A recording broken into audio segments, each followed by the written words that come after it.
Shalom, selamat hari Sabat saudara yang kasih dalam Tuhan. Kita patut bersyukur pada Sabat ini karena Tuhan menambahkan satu Sabat lebih dekat kepada kedatangannya. Sebelum kita merangkumkan pelajaran sekolah Sabat yang baru saja kita pelajari sepanjang minggu, kita tunduk kepala berdoa sejenak. Bapa di sorga, Bapa yang penuh kasih, saat ini kami mau mendalami firman Tuhan. Urapi kami, berikan pemahaman dan akal budi dari sorga. Di dalam nama Yesus kami berdoa dan mengucap syukur. Amin. Saudaraku yang kasih dalam Tuhan, pelajaran satu minggu yang baru saja berlalu adalah merupakan satu pelajaran yang sangat penting.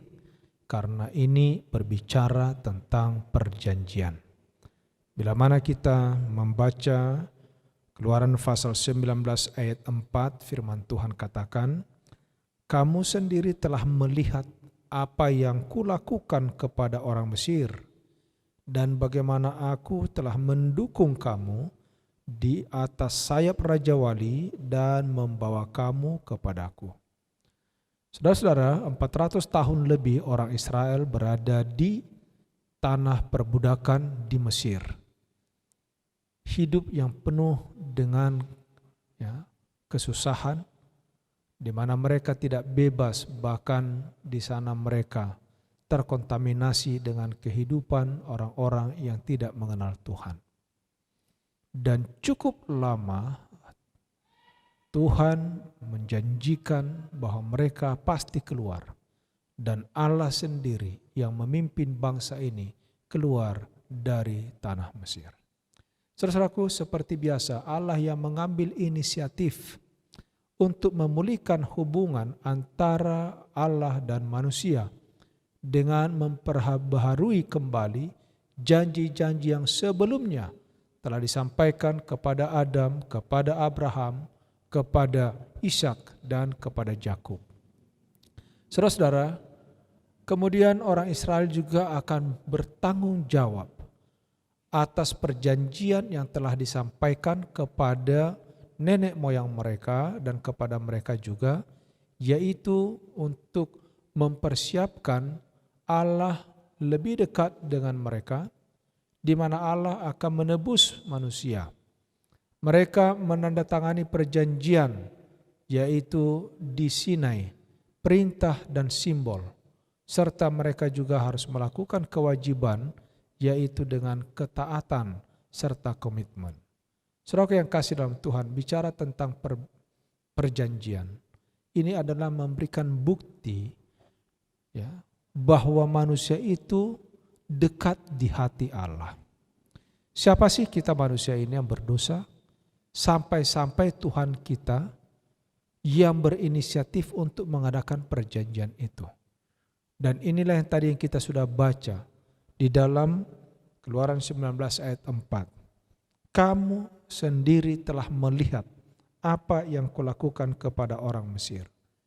Bila mana kita mengikuti cerita keluarnya bangsa Israel dari tanah Mesir, dengan 10 bala, 10 malapetaka yang disampaikan, 10 cara Tuhan untuk dapat memberikan tekanan kepada orang-orang Mesir sehingga mereka bisa keluar dari sana. Saudaraku yang kasih dalam Tuhan, Tuhan menunjukkan kasih karunia-Nya kepada Israel dengan cara membebaskan mereka dari tanah perbudakan. Ada 2 ilustrasi dalam kitab Ulangan yang menggambarkan bagaimana Tuhan memperlakukan orang Israel. Ulangan 32 ayat 10-12. "Seperti elang yang membawa anak-anaknya terbang tinggi, lalu ia menjatuhkan mereka sehingga mereka belajar terbang. Jika mereka tidak dapat terbang, elang akan membawa mereka dengan sayapnya kembali." Allah tidak pernah lepas tangan di dalam kehidupan orang Israel. Bahkan begitu banyak cara yang Tuhan lakukan bagaimana memimpin bangsa ini. Karena bagi Tuhan, bangsa ini menjadi harta kesayangan sebagaimana kita pelajari pada beberapa sahabat yang lalu. Dalam Ulangan 1 ayat 31 kata, "Seperti seorang ayah yang menuntun anaknya dengan tangannya dan melindunginya. Demikianlah cara Tuhan memimpin bangsa ini untuk bisa diselamatkan dari perbudakan. Saudara-saudara yang kasih dalam Tuhan, Allah lah yang menebus orang Israel keluar dari tanah Mesir. Bila mana kita membaca Keluaran 15 ayat 13, dengan kasih setiamu engkau menuntun umat yang telah kau tebus, dengan kekuatanmu engkau membimbingnya ke tempat kediamanmu yang kudus. Saudara-saudaraku yang kasih dalam Tuhan, kalau kita mau telusuri dengan baik, belajar dengan sungguh-sungguh, perjalanan orang Israel keluar dari tanah Mesir itu semua adalah karena campur tangan Tuhan. Secara manusia itu mungkin tidak bisa. Bahkan setelah keluar dari tanah Mesir, kita melihat bagaimana Firaun bersama dengan tentara-tentaranya mengejar, dan orang Israel sempat gusar hati mereka oleh karena di kiri dan kanan ada gunung, di depan ada laut, di belakang pasukan daripada Firaun sendiri. Dan di sini sekali lagi Tuhan menunjukkan kuasanya. Sesungguhnya Allah lah yang pertama yang membantu orang Israel menebus mereka dari perbudakan. Bila mana kita baca di dalam kitab Ulangan pasal 6 ayat 6 Keluaran pasal 6 ayat 6 sampai 7. Seorang penebus adalah seorang yang membantu kerabat dekat yang harus menjual tanah mereka atau tidak dapat membayar hutang mereka dan menjadi seorang budak, dan penebus ini membeli kembali tanah itu atau membebaskan orang yang diperbudak. Jadi kita sama seperti budak belian, sekarang ini dimerdekakan. Demikianlah Allah menyelamatkan orang Israel dari tanah perbudakan. Saudaraku, Allah adalah penebus kita. Di dalam Keluaran pasal 3 ayat 8, telah turun untuk melepaskan mereka dari tangan orang Mesir. Pertanyaan sekarang, berapa harga yang dibayar oleh Allah demi menebus Israel atau diri kita sendiri? Di dalam Yohanes pasal yang ke-6 ayat 51, Dia turun ke dunia ini menjadi manusia, dan Dia adalah Yesus yang membayar dosa-dosa kita mati di kayu salib. Saudara-saudara yang kasih dalam Tuhan, di dalam pelajaran ini ada hal yang patut kita catat di dalam pikiran kita, dalam hati kita. Sekali lagi, Allah yang berinisiatif untuk membawa bangsa Israel keluar dari tanah Mesir. Dan Allah juga yang menjadi penebus bagi orang Israel agar mereka bebas dari tanah perhambaan. Allah yang memberikan kuasa, Allah yang memberikan kepada mereka petunjuk, semuanya Allah yang melakukan. Di dalam Bible Commentary dituliskan begini, menurut hukum yang Kristus sendiri berikan, warisan yang hilang ditebus oleh kerabat terdekat. Yesus Kristus menanggalkan jubah kerajaannya. Dia meninggalkan mahkota rajanya. Dia membungkus keilahiannya dengan kemanusiaan untuk menjadi pengganti dan kepastian bagi umat manusia bahwa mati dalam kemanusiaan, Yesus dapat dengan kematiannya menghancurkan dia yang memiliki kuasa maut. Jadi saudara yang kasih dalam Tuhan, dengan kematian Yesus di kayu salib, maka semua orang yang telah jatuh dalam dosa memiliki sebuah pengharapan, sama seperti orang Israel yang lama diperbudak di tanah Mesir bisa keluar karena tuntunan Tuhan. Kita juga yang lama diperbudak oleh dosa, kita akan ditebus dan diselamatkan oleh Tuhan. Saudara-saudara yang kasih dalam Tuhan, kalau kita lihat judul ini tadi, yaitu perjanjian Allah di Sinai. Lalu apa hubungannya di sini, saudara-saudara? Ya.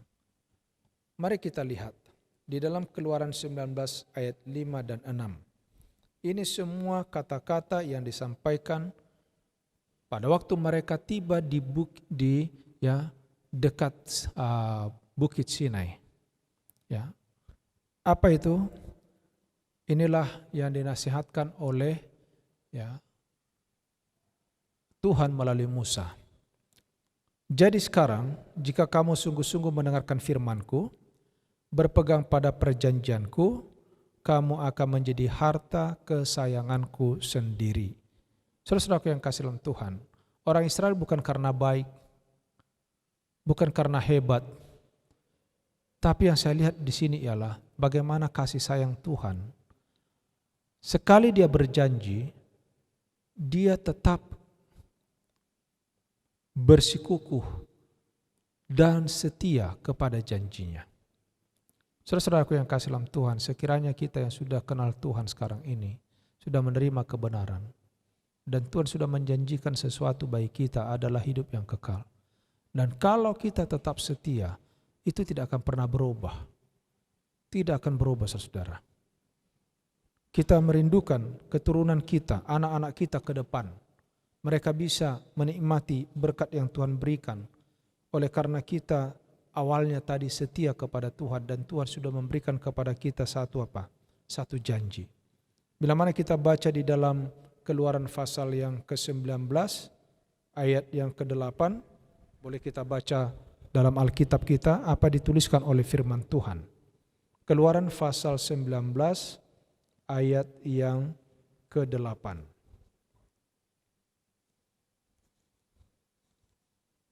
Demikian firman Tuhan. Seluruh bangsa menjawab bersama-sama, segala yang difirmankan Tuhan akan kami lakukan. Lalu Musa pun menyampaikan jawaban bangsa itu kepada Tuhan. Saudaraku yang kasih, setelah Musa turun dari Bukit Sinai, semua perintah yang diterima oleh Musa di atas Bukit Sinai disampaikan kepada bangsa Israel. Dan inilah jawaban tadi, sambutan yang harus disampaikan. Segala yang difirmankan Tuhan akan kami lakukan. Saudara-saudara yang kasih dalam Tuhan, sangat disayangkan ya. Kalau kita sudah membaca Alkitab, kita sudah renungan, kita sudah dengarkan firman Tuhan melalui seminar, ya dengan berbagai cara, pendalaman, diskusi, khotbah, ya. Dan ini terus kita lakukan setiap hari, setiap Sabat. Saudara-saudara, bukankah kita manusia paling malang kalau kita gagal untuk melaksanakannya? Itulah sebabnya dalam Wahyu pasal 1 ayat 3, apa dikatakan? Berbahagialah orang yang membaca, yang mendengar, dan melakukan. Bukan sekadar pengetahuan, bukan sekadar ilmu yang kita miliki, penuh di otak, penuh di dalam pikiran, tapi yang paling besar bagi Tuhan adalah pelaksanaan, penurutan kepada firman Tuhan. Saudaraku yang kasih, di dalam pelajaran yang terakhir, firman Tuhan katakan, roh perbudakan ditimbulkan oleh berusaha hidup sesuai dengan agama menurut hukum, dengan berjuang memenuhi semua tuntutan hukum dengan kekuatan sendiri. Harapan satu-satunya bagi kita ketika datang di bawah perjanjian Abraham, yang adalah perjanjian kasih karunia oleh iman kepada Yesus Kristus. Injil dikhotbahkan kepada Abraham, melalui mana ia memiliki iman, melalui mana ia memiliki pengharapan. Adalah Injil yang sama yang dikhotbahkan kepada kita sekarang ini. Abraham memandang kepada Yesus, yang juga adalah pencipta dan penyelesai iman kita. Jadi sebenarnya mulai dari Adam, kalau saya mau sampaikan, Abraham diulangi oleh Tuhan janji kepada Abraham, kemudian kepada Yakub, kepada kita sampai sekarang ini. Firman yang sama, janji yang sama, tidak pernah berubah dari Tuhan. Oleh sebab itu saudaraku yang kasih dalam Tuhan, marilah kita keluar dari perbudakan dosa. tanpa sadar mungkin kita sekarang ini terperangkap di dalam sifat-sifat yang tidak disukai oleh Tuhan. Yang boleh jadi kita sudah memiliki sifat-sifat dari Lucifer sendiri. Apa itu? Ya, berbohong,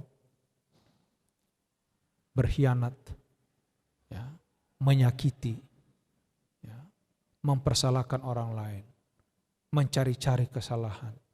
Segala hal-hal yang negatif itu semua dari setan. Dan sekarang kita mari kita berubah.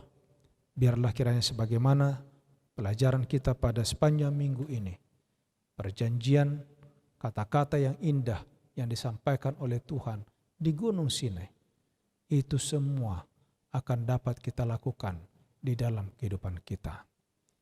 Terakhir saya mau bacakan ini, yaitu Allah memerintahkan Israel untuk membangun suatu tempat kudus baginya, sehingga mereka dapat lebih memahami istilah dan arti perjanjian. Sebagaimana diperintahkan kepada Musa dalam Keluaran 25 ayat 8. Disitulah muncul kata yang sampai hari ini kita dengar, yaitu Immanuel, Allah bersama dengan kita. Membuktikan bahwa Allah rindu tinggal bersama-sama di tengah-tengah umatnya. Dan pada saat kita mempelajari firman Tuhan setiap Sabat, setiap hari di rumah kita, mengadakan mesbah keluarga, itu berarti membawa Allah berada di tengah-tengah kita. Semoga perjanjian di Sinai mengenai keselamatan, penebusan yang Tuhan akan lakukan dan sudah dilakukan, bahkan terus dilakukan sampai Yesus datang, boleh menjadi bagian kita. Tuhan kiranya memberkati kita. Kita bersatu dalam doa. Bapa di sorga, terpuji nama-Mu oleh karena kesempatan Kau berikan bagi kami. Bagaimana Tuhan begitu mengasihi umat, sehingga memberikan banyak petunjuk, nasihat yang boleh kami lakukan dalam hidup ini. Sehingga pada waktu kami berjalan di dalam iman, di dalam dunia yang penuh dosa ini, kami tidak tersandung, tetapi kami akan tetap setia, kuat sampai Yesus datang. Berkati umat-Mu semua ya Bapa dalam semua kehidupan mereka dan pergumulan mereka. Datanglah sebagaimana Tuhan datang di tengah-tengah bangsa Israel dahulu. Berikan kami kemenangan, berikan kami penghiburan, berikan kami kekuatan. Ampuni dosa kami, di dalam nama Yesus kami berdoa dan mengucap syukur. Amin.